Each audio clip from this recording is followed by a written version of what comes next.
Welcome, Dolphins fans, haters, and everyone in between to your favorite show discussing the greatest franchise in sports, the Miami Dolphins. This is the PhinsPod.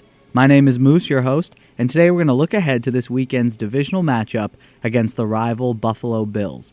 The 12-3, yes, I know, 12-3 Bills will be playing to lock up the second seed in the AFC conference. Wow, things change fast, don't they?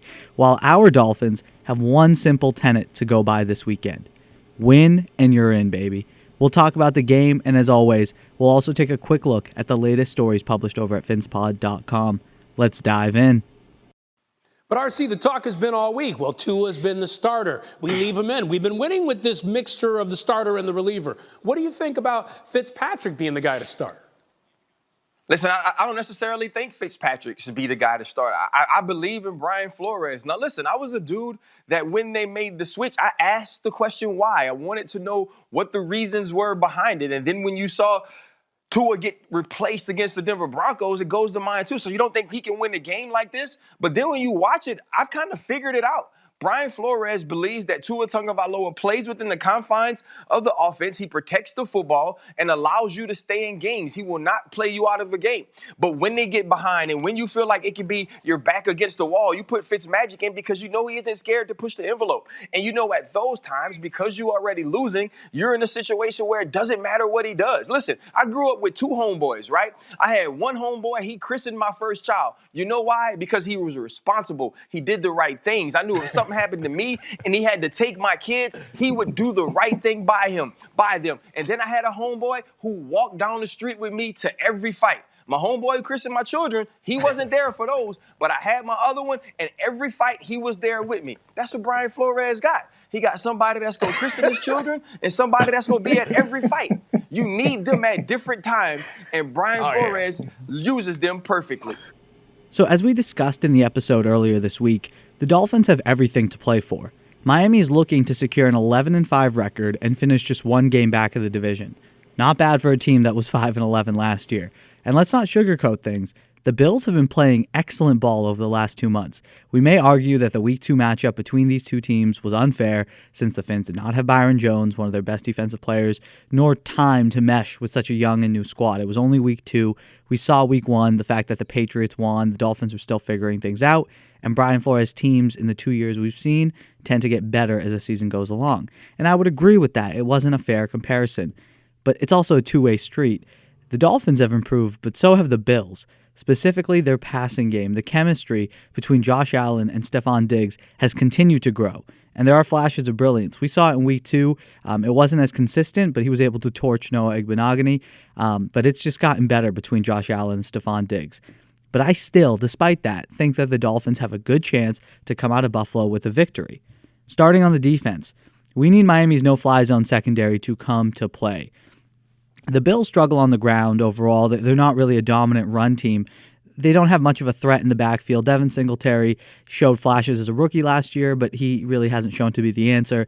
They do have a rookie this year, Zach Moss, who's pretty good. But again, no one to really be that concerned about, especially considering we just played Josh Jacobs. So the problem is that the run game gets opened up by Brian Daboll, their offensive coordinator, and his play calling, which has been excellent this year. And we saw it firsthand Monday night against the Patriots, where as much as I don't like the Bills, it's always fun to see Bill Belichick throw a phone in anger. Doesn't happen often. But Brian Daboll really likes to set up the run using the quick passing game, and it helps open up the offense as a whole. It's kind of what we've wanted the Dolphins to do with Tua, but they're further down the line in their development with Josh Allen, so it's easier to do that.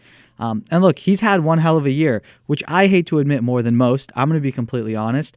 I'm glad this podcast has started this year and not during the draft a couple of years ago, because I just did not see it coming out of Wyoming. I was real down on Josh Allen. I've never been a believer in inaccurate quarterbacks in college transitioning to the NFL. And Josh Allen was haywire with his accuracy. We saw it in the NFL his first year. It just wasn't something that I think can be taught out of someone, especially that far into their professional career as a football player. But he's been coached up very well, and they brought him along nicely. He has a cannon of an arm. He's always has. He can fit the ball in almost any window. And so far this season, he's had a good year, 4,320 yards passing, 34 touchdowns to just 9 interceptions. He would be in the MVP conversation if it wasn't for Aaron Rodgers and Patrick Mahomes doing even better. Not to mention, his go-to has been the aforementioned Stephon Diggs. He leads the league in receptions with 120, as well as in yards with 1,459, with 8 touchdown grabs as well. Remember, 3 of those were against the Patriots. So you can kind of look at them both and say they're feeding off each other, but the addition of Diggs to that Bills offense has really opened it up and made life a lot easier on Josh Allen. But look, regardless of how good they've been playing, 12-3, the Dolphins have to do what they do best. They got to put Josh Allen in uncomfortable situations. That means continually mix up coverages and send unexpected blitzes. Miami cannot be predictable defensively. And although there have been 15 games that the Bills get to watch to see Miami's tendencies and ideal pressure situations and the type of pressure packages that they send in those situations, not to mention the direct experience of playing the Dolphins, they have to keep Josh Allen out of rhythm and not allow Brian Daboll to sort of figure out what Josh Boyer and Brian Flores have cooked up, or else they'll be able to, slice and dice down the field all day. And in order for Miami to do that, that means they need organic pressure, and it has to come from the interior, from guys like Wilkins, Sealer, Raekwon Davis, and the guys on the edge have to contain Allen within the pocket if Miami's able to collapse up the middle. He's most dangerous when he rolls out and extends the play. So keeping him within the pocket and contained is huge, not to mention he can get out and make plays with his legs as well. So that means Emmanuel Ogbah and hopefully Shaq Lawson can get to him a few times. Remember, Shaq Lawson was drafted in the first round by Buffalo, and it was after his rookie contract expired that Miami snagged him.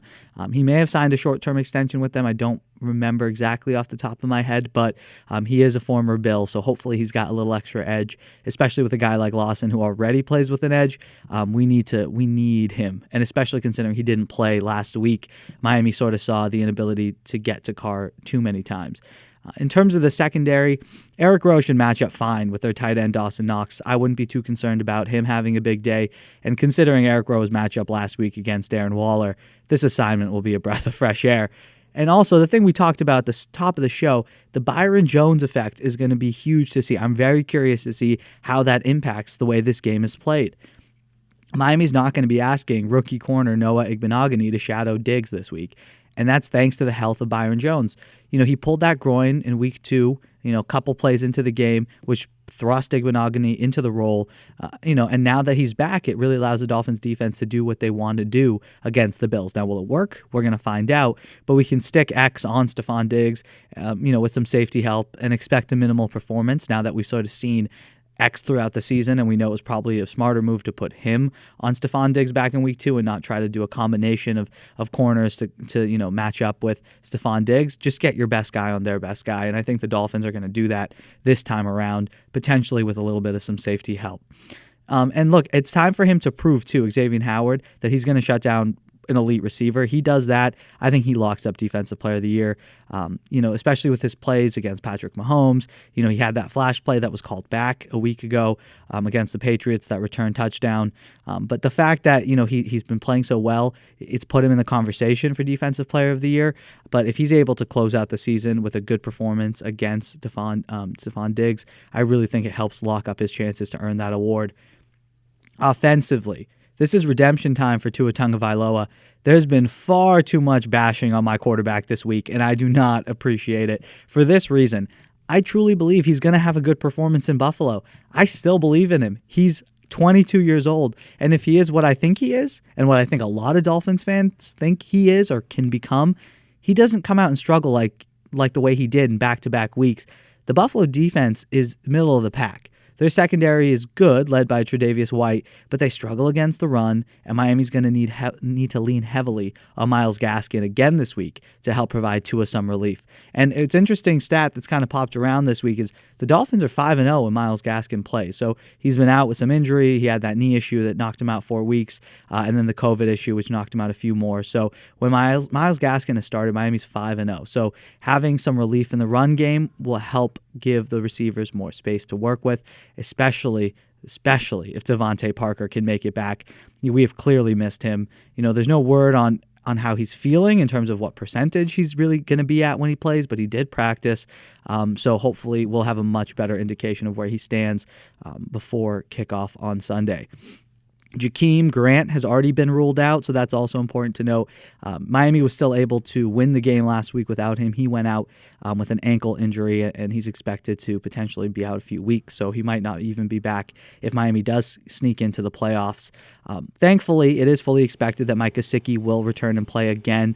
Not having him would have made me feel even more anxious about this matchup. In terms of how we should be attacking Buffalo with our offense, it's simple. When we talked about it, pound the ball. Keep possession and convert in the red zone. Simple formula. Pound the ball, keep possession of the football, keep it out of the Bills' offense hands, keep your defense rested when you need them at the end of the game if it's a close game, which I have a feeling it could be, and convert in the red zone. Make sure that you don't just get field goals, you finish and get those 7 points. I want a 100-yard game from Gaskin as well, rushing, not just all-around yardage, which he had last week. Really feed him. He's really shown out. And I think, honestly, him being out a little bit has saved some of his fresh legs. He's running with power and a lot more dynamically than he did, with a lot more confidence than he did at the start of the season. So 20 to 25 carries I'd love to see for Myles Gaskin. And throw in a healthy dose of Savon Ahmed, too, to spell him for good measure. I want the Dolphins' offensive line to make it clear this week that they want this win more. They need it more. Austin Jackson struggled his first time these two teams played, as did the offensive line as a whole. But now that they've found their best 5, they should put in a better performance. Now that these rookie offensive linemen have been seasoned a little bit, they should put in a better performance. Turning to our quarterback, our starting quarterback, Tua Tagovailoa, he needs to show his mental toughness this week. I don't want to see him gun-shy whatsoever. If he goes out there and continues to throw for less than 5 yards in attempts, that just means he's worried about taking chances for fear of either losing the team's trust, turning the ball over, or just being pulled. And I don't want any of that in my quarterback's head potentially going into the playoffs. I want him throwing it into windows that he's confident he can make it into. I want him feeling like the team will support him with his play. So I hope he comes out and we start seeing him push it a little bit more, and the offense doesn't come out lethargic like it's been coming out week in, week out over the last few weeks. Frankly, since the Cardinals game, I haven't seen a great performance from the Dolphins offense, and I don't think any of us have. I do love that Flo announced him as a starter right after the game. I think it did a lot to calm down the hype train and really prevent too much of a quarterback controversy from building up. Right after the game, just comes in and make sure that everyone knows, that Tua is his guy. Could we see Fitzy in this game? Absolutely. Miami's going to throw everything at Buffalo. If Miami's unable to control the time of possession and Tua's led just as many 3-and-out drives, the scoring drives, then we may see Flores go back to Fitz to close it out. But I like that, and I think Dolphins fans will take a win no matter how it comes. At least the ones who are wanting to win and aren't biased or partial to some camp. Fitz guys, Tua guys. I'm a Dolphins guy, and I think that's the majority of fans out there, as well as, thankfully, Brian Flores and the Dolphins coaching staff who will make these decisions. So whatever gives the team the best chance to win puts way more pressure on the defense. Now they have to prepare. They have 2 quarterbacks that they don't know who's going to come in when, if Fitz is going to come in there, if Tua is struggling. So they have to prepare for both and anticipate for 2 different styles of play, which just helps the Dolphins offensively all around, which makes it a good move. So if this was Tua's 3rd or 4th season, I'd be a little concerned with this sort of jockeying of if he struggles, maybe you put the backup in, but it's his rookie year. So I just think it's genius. This is the year you can do it. This is the year the Dolphins are really needing that experience if we are going to be contenders down the line. So having Fitz there as a relief pitcher, as we talked about last time, as someone who can really aid the Dolphins if they need a spark, that's huge. Makes him the best backup quarterback in the league by far. And frankly, sort of like a 1A, 1B situation. But Tua is the guy. And I think we all would rather see the Dolphins win this game with him start to finish. And it's prediction time, and that's exactly what I foresee happening. I don't see Tua getting pulled. If he does, I'd be a little concerned about his confidence. And obviously an entire offseason, not rehabbing, a hip injury, but focusing on building your body and your arm and running routes with your receivers. I do think, he'll be able to bounce back because he is that talented. But in the short term, being pulled again, Even if we do end up winning, it hurts his confidence, and I don't see Miami being able to really go far in the playoffs with a quarterback who's been pulled like this. And we might actually have to have an honest conversation about maybe it's time to have Fitz in there in the playoffs if Tua is not able to move the offense. But I don't think that's going to happen. I think Tua's going to be just fine. Dolphins are going to come away with this win 28-23. It'll be close at the start, but I think Miami is going to show that they just need this game more. They want it more, and they'll take control and eventually pull away. I do honestly believe that, and hey, fins up.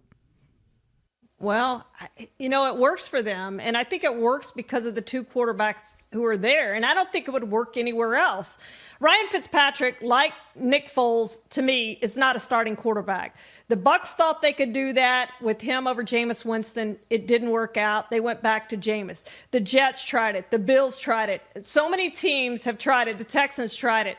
That's why he is a journeyman quarterback. That's why he is best served as a backup quarterback, and he is in a great role, and he handles that role terrific. And Brian Flores almost apologized for calling him a relief pitcher, but I think that's exactly what he is. And I think he's a really good backup who I would want on my team any day of the week as my backup quarterback.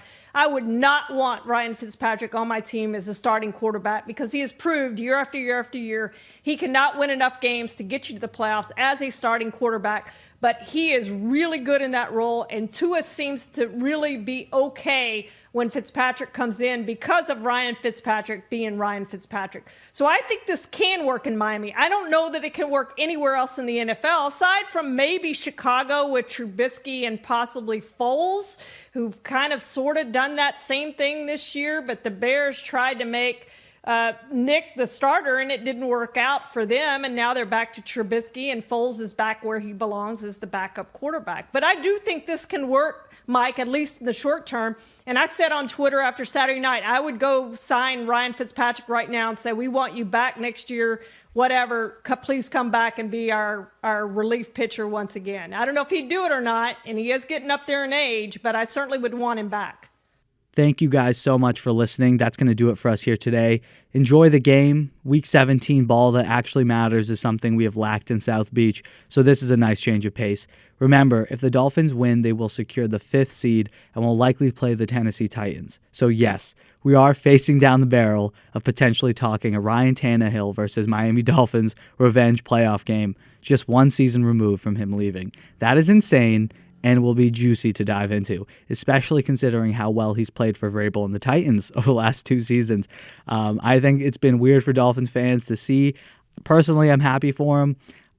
I would just like the Dolphins, if we do end up facing them in a week from now or a week and a half from now, I'd like the Dolphins to sort of show why they moved on and expose him and prevent the Titans from really hammering us down with Derrick Henry, put the game in Tannehill's hands, shut him down, and I think it'll kind of show the league what Miami was doing and prove that they made the right decision.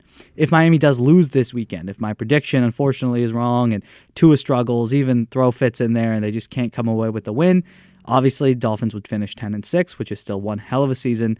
I don't think we can complain, and we can sort of talk about the ramifications of that record if that happens, but they can still get into the playoffs with 10 wins. That help, they need help. So that help can come in the form of a loss for the Browns, the Colts, or the Ravens, and Miami will be in if any of those teams lose. Bad news, and what makes me believe Miami should win and must win on Sunday, is that the Steelers have already announced that Mason Rudolph will be starting against Cleveland. And again, that's the game that Miami had the best chance of getting in for because Cleveland is going to Pittsburgh. But they're starting Mason Rudolph instead of Ben Roethlisberger. And look, if I know one thing, it's that bum Mason Rudolph sucks. So Cleveland may actually stomp Pittsburgh considering how poorly the Steelers have played over the last month. But regardless, Miami has a good chance to get into the final showdown. They still have those 2 other chances. You never know what can happen with the Colts or the Ravens. So, hey, it's a great time to be alive. And the other thing that's important to remember is that even though, the Dolphins may miss out on the playoffs, the season has been way better than we expected. You have to understand they've developed a rookie quarterback. He's played more games than Fitz, so that's a success. And they still finished well above 500, showing promise with young pieces locked in on the roster with contracts, people who are going to be part of the team, that they're sort of trending in that positive direction. So it is a great time to be alive as a Dolphins fan. Thank you guys so much again for tuning into this episode of the PhinsPod. As always, I really hope you enjoyed it. Please subscribe to the show wherever it is that you listen. It really helps out just to never miss a chance to chat about your favorite team, the Miami Dolphins. The show itself is available on all platforms. That's Spotify, Apple Podcasts, Google Podcasts, iHeartRadio, YouTube, Amazon Podcasts, everywhere. So just log on to your preferred listening station and search PhinsPod, and we'll pop right back up. To continue the conversation on Twitter and Instagram, follow us at PhinsPod, and check out the site for news and content, phinspod.com. I hope you have an amazing day, and until next time, stay safe. Love y'all.